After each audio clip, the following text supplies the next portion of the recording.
André Adoul, foi et guérison. Première partie, les vrais malades. Premier chapitre, les boiteux marchent. En toute chose, faites connaître vos besoins à Dieu par des prières et des supplications. Philippiens 4, verset 6. Les Français sont fiers de leur sécu. Gare à qui s'aviserait de toucher à cette institution chargée de veiller sur la santé et les vieux jours de toute une nation. Dame vénérée, mais combien fragile, à qui chacun souhaite longue vie sans trop y croire, elle a largement ouvert aux malades la porte du médecin, porte qu'on ne franchissait jadis, surtout en milieu rural, qu'avec crainte et hésitation, tant l'homme de science impressionnait.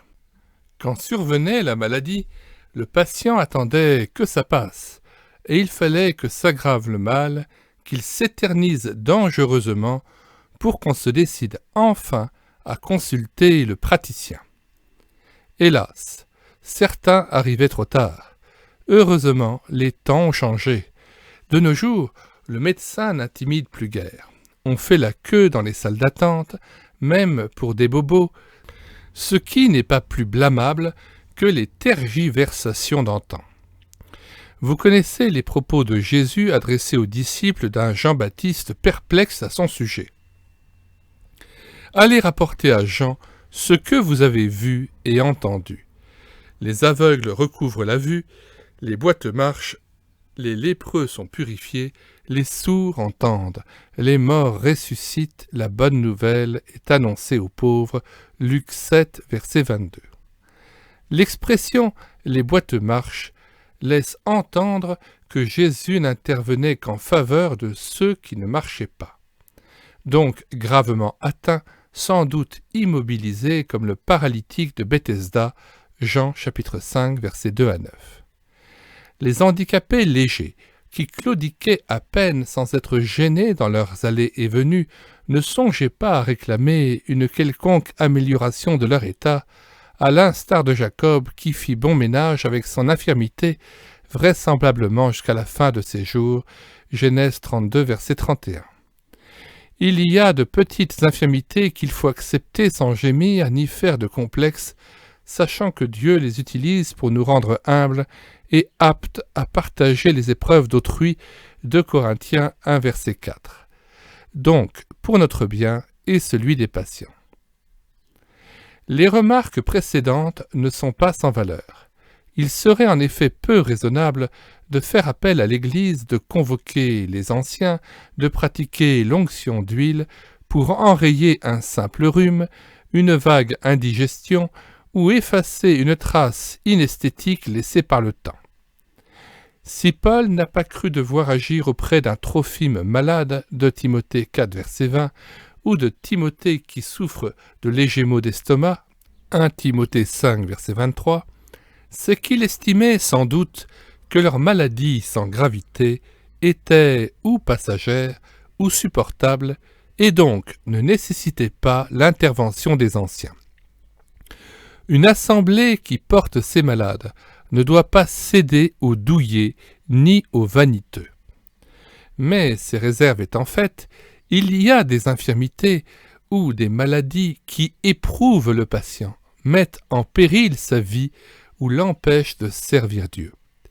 Il est d'autant plus accablé qu'aimant son entourage, il est conscient d'être un poids pour ceux qui sont constamment à ses soins. Aussi, l'Église se doit-elle de prendre en charge le membre qui souffre en adressant en sa faveur d'instantes supplications au Seigneur.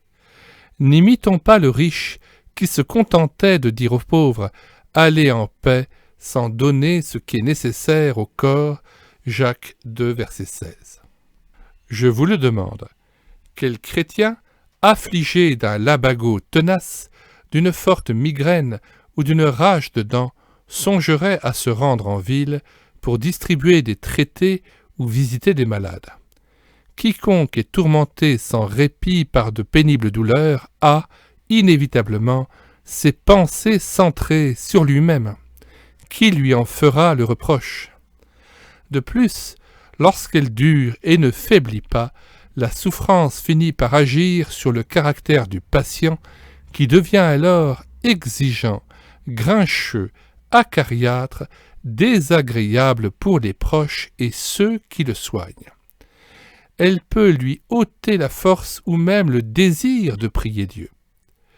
De telles considérations devraient encourager le malade à faire connaître ses besoins au Père céleste, en y associant l'Église et ses responsables s'il le faut. N'est-ce pas conforme à l'Écriture, Jacques 5, verset 14 ? Nous citons le texte. « Quelqu'un parmi vous est-il malade, qu'il appelle les anciens de l'Église, et que les anciens prient pour lui en loignant d'huile au nom du Seigneur. » Fin de citation. Il faut être en bonne santé, épargné par les épreuves, pour nier le rôle de la communauté ou s'opposer à son action auprès de ceux qui souffrent. Vous n'êtes pas sans savoir que l'apôtre, dans sa lettre à Timothée, fait une distinction entre les vraies veuves de Timothée 5,13, que l'Église doit assister matériellement parce qu'elles sont âgées, sans appui et sans ressources, et les autres, jeunes encore, ou ayant le privilège d'avoir des enfants. Dans ce dernier cas, c'est à la famille, et non à l'Église locale qu'incombe le devoir de pourvoir aux besoins d'une vieille maman démunie. Pour des motifs analogues, nous pourrions distinguer les vrais malades que l'Église se doit, elle aussi, de prendre en charge en réclamant avec foi leur guérison, et les autres malades en mesure de surmonter eux-mêmes et avec un peu de patience une épreuve bénigne, passagère et peu douloureuse. Ces derniers, qui ne sont pas de faux malades bien entendu, feront montre de sagesse en s'abstenant de faire appel aux anciens. Note 1. Nous pensons uniquement à de vrais malades lorsque nous parlons de guérison par la foi. Ne pas l'oublier au cours de la lecture de cet ouvrage. Retour au texte. Dans une conversation où nous évoquions la prière pour les malades, un ami me confia très justement « Oh, la plupart d'entre eux ont surtout besoin de guérison intérieure, d'une guérison de l'âme aux heureux effets sur leur état de santé. » Ce frère, doté d'une solide expérience pastorale, avait sans doute de vrais motifs de parler ainsi. Dans une lettre adressée à des malades, des médecins et psychologues chrétiens reconnaissent avoir trop souvent soigné les effets sans avoir déraciné les causes véritables du mal qui les afflige. Beaucoup de maladies, écrivent-ils, ont pour origine des difficultés de relation. L'homme est un tout et notre corps enregistre à sa manière les fluctuations, les joies, les manques de nos relations avec les autres et avec nous-mêmes. Ainsi, ajoute-t-il, il est plus urgent et nécessaire de nous réconcilier avec les autres et avec nous-mêmes que d'acheter des médicaments. Les manques de paix, les tensions, l'absence de confiance et de miséricorde, bref, les carences de l'amour sont de véritables poisons de notre santé. Donc, moins de médicaments et plus de miséricorde. Note 2, tirée d'un texte rédigé lors d'un week-end Fraternité Soignant, Communauté du Chemin Neuf, 8 place Lavalette, 38 000 Grenoble. Retour au texte. Ceci dit, n'allons pas ranger tous les malades dans la catégorie des gens à problème appelés à mettre de l'ordre dans leur vie. Ce serait une erreur de taille.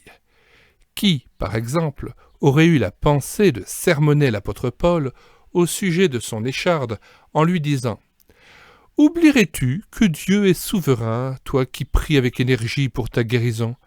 Ton insistance est preuve d'insoumission, repens-toi donc et tu seras béni. » Quel homme de cœur oserait parler de guérison intérieure à un frère plié de douleur, harcelé sans trêve par des coliques néphrétiques aiguës? Et quand le malade réclamerait à corps et à cri la fin de ses souffrances et ferait appel aux anciens, lui reprocherait-on sa démarche, la jugerait-on déplacée, voire répréhensible? Surtout pas. Toute personne qui souffre a droit à des trésors d'indulgence et à beaucoup d'amour. Lorsqu'il s'agit de guérison, les chrétiens sont loin de tenir le même langage. Les uns, texte à l'appui, affirment que l'enfant de Dieu ne doit pas être malade. Dieu n'est-il pas l'Éternel qui guérit toutes tes maladies? Psaume 103, verset 3. Les autres évacuent purement et simplement la question en affirmant que le temps des miracles est passé et bien passé. Une savante explication vient étayer leur thèse. Au premier jour de l'Église, disent-ils, Dieu a jugé bon de confirmer la prédication de l'Évangile par des guérisons. Et s'il est vrai que le Christ a réellement porté nos maladies sur le bois, Matthieu 8, verset 17, c'est de fait pour obtenir la guérison de l'homme tout entier, corps, âme et esprit. En précisant toutefois que, si la guérison de l'âme et de l'esprit a lieu à la nouvelle naissance, celle du corps ne sera pleinement accordée que lors de son retour. Alors s'opérera la rédemption des corps que nous attendons selon Romains 8, verset 23. Telle est l'explication avancée par beaucoup. Qui a raison? À la fois les uns et les autres, mais dans des domaines différents.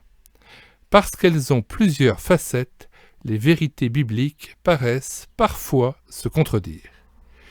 Qui veut rester dans la pensée de Dieu doit, d'une part, se garder d'en éliminer une seule, la vérité qui nous dérange, ou va à l'encontre de nos idées ou d'un enseignement reçu.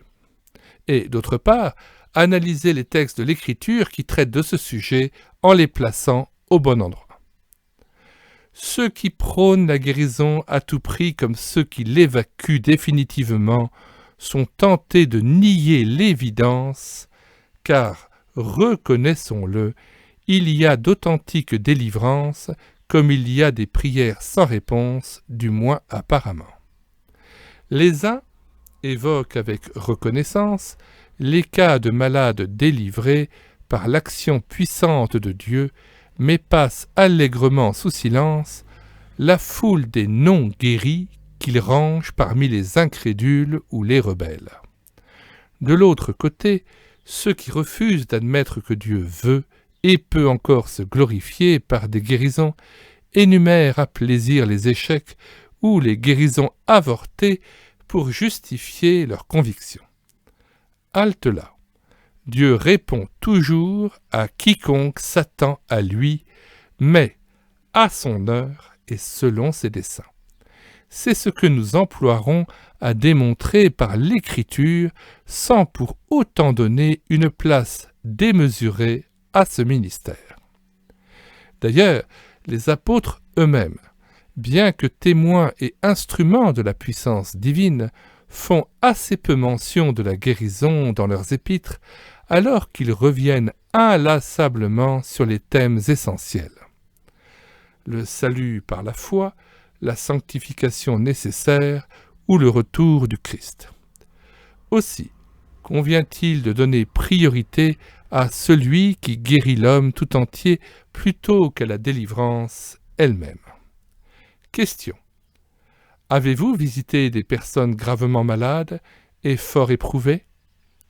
La pensée de demander à Dieu leur guérison vous est-elle venue à l'esprit ou avez-vous parlé avec elles? 2. Si vous avez des idées très arrêtées sur cette question importante, accepteriez-vous éventuellement d'être corrigé par le Saint-Esprit? À quelles conditions? 3. Ne pensez-vous pas qu'un chrétien éprouvé par la maladie devrait avoir toute liberté de s'adresser à Dieu pour en être soulagé? Vous pouvez télécharger cet ouvrage d'André Adoul sur médiathèquechrétienne.fr. Non seulement les descendants de M. Adoul m'ont permis de pouvoir lire en audio son ouvrage et ses ouvrages, l'ensemble de sa production, mais aussi ils m'ont permis de les mettre à disposition pour le grand public en téléchargement ou en Word sur le site internet médiathèquechrétienne.fr, site que nous avons créé afin de pouvoir faire revivre les œuvres non rééditées et épuisées de la littérature chrétienne. Au revoir à tous et à bientôt.